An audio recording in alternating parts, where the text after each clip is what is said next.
all development projects and partnerships that have been stuck for the last 10 years.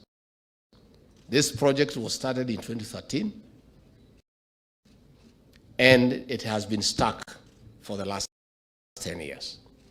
In the first 8 months of our administration, because of focused leadership and determination to lower the cost of power, our government has dealt with all the bottlenecks that have been a hindrance to have the function we have today.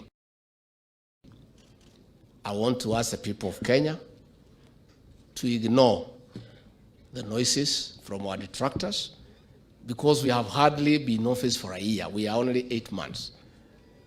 And even a child that is born today cannot start walking. Kuna mtoto anaweza zaliwa leo na aanze kutembea? Mwezi 8 peke yake, hii kazi ilikuwa imesimama mwaka 10. Hii tumefungua, tupigieni makofi.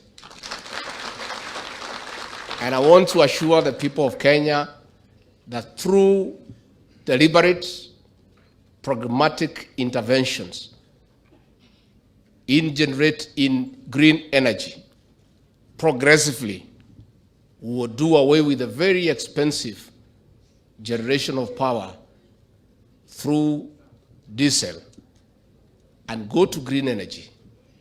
And in several months to come, along as we go on, we'll bring the cost of power down for our domestic users and also for our industries and factories, so that they can create more employment, produce goods more cheaply for consumption by the people of Kenya.